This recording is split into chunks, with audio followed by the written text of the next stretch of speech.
conversation. Jean Bruno nous rappelle une conversation qui avait eu lieu entre Paul Biya et Atanda Mbara en 2004.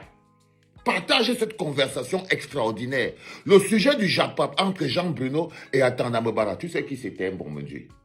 Est-ce que tu sais sur le nom de qui Atanda Mbara et Paul Biya étaient en train de faire le Congo ça? Atanda Mbara et Paul Biya étaient en train de faire le Congo ça pour la Tanzanie. Je t'ai dit, c'est pas moi qui ai dit, hein. C'est Jean Bruno Tagné.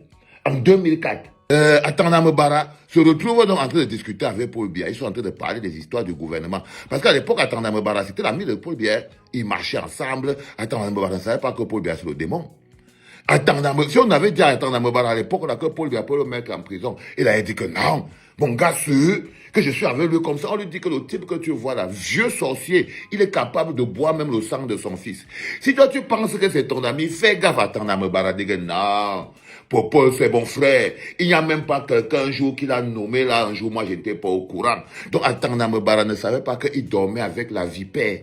On lui dit que regarde le nombre de personnes que le type là a déjà mordu, mon frère. On lui montre Ahidjo, on lui dit que regarde Ahidjo. Ahidjo a donné le pouvoir à Paul Biya.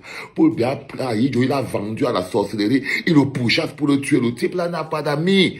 Atanda Mbara dit que non. On lui dit que regarde les Haïtiens Fondo. C'est eux qui faisaient tout le travail et tout. Le gars est un feignant. Et comme il est un feignant, il va te tuer. On lui dit à Atanda Mbara que fais attention. Est-ce que je mens à Atanda Mbara? En ce moment, tu es couché dans ton mandat à Kondengui. Tu sais, les enfants mettaient un message pour Atanda Mbara. Il a le portable. Tu as le portable, non, Atanda Mbara? Tu as le portable. Je sais que tu as le portable. En ce moment, tu te dis, waouh, le petit là est arrivé sur moi. Le petit là est arrivé sur moi. Mais là, je vais te poser une question, Atanda Mbara. Pourquoi, quand vous êtes là-bas en prison, vous ne montez pas tout un comité pour qu'on fasse partie Paul Biya? Est-ce que c'est vrai que vous passez votre temps à le supplier que oh, je veux téter ton sein, je veux sucer ton tio, papa Paul laisse-moi sortir, je veux te faire tendre le tio. Atanda Mbara, il paraît qu'au lieu de vous battre avec dignité et grandeur, vous passez votre temps à écrire des lettres enflammées d'amour à Paul Biya. Oh, je t'aime, tu me manques, tu m'as mis en prison, mais je t'aime toujours, tu me manques. Hein? Mais Atanda Mbara. Donc, il paraît donc qu'il était en train de causer avec Paul Biya. Japap. Il causait avec Paul Biya. On est en 2004.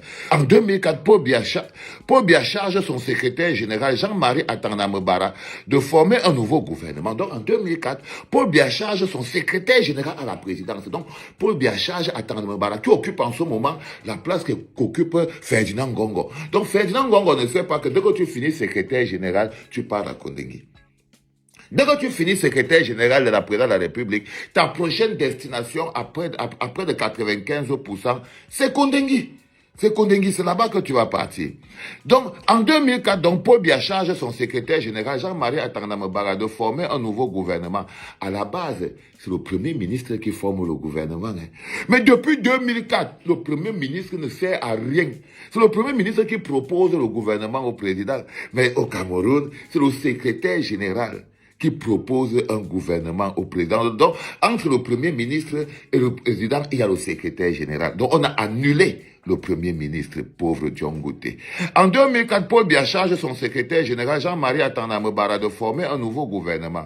Il lui donne une liste de 4 ou 5 noms pour des postes clés.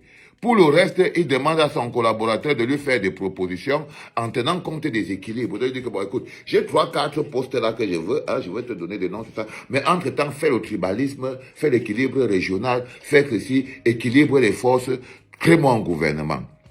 Quelques jours plus tard, bon mon Dieu, amène-moi quelque chose, je veux boire.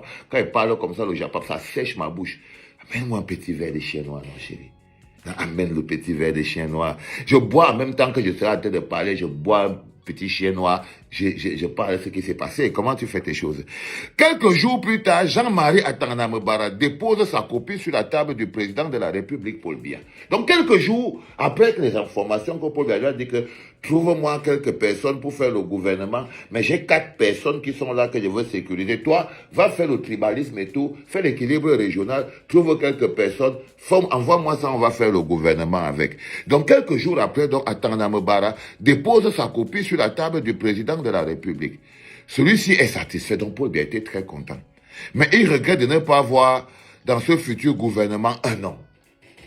Il peut bien être content du travail d'Atanda Mbara. Il est super content, il dit, oh, tu as bien bossé. Tu te rappelles, non, Atanda Mbara? Tu te rappelles, aujourd'hui, on ne va parler que de toi dans toute la prison.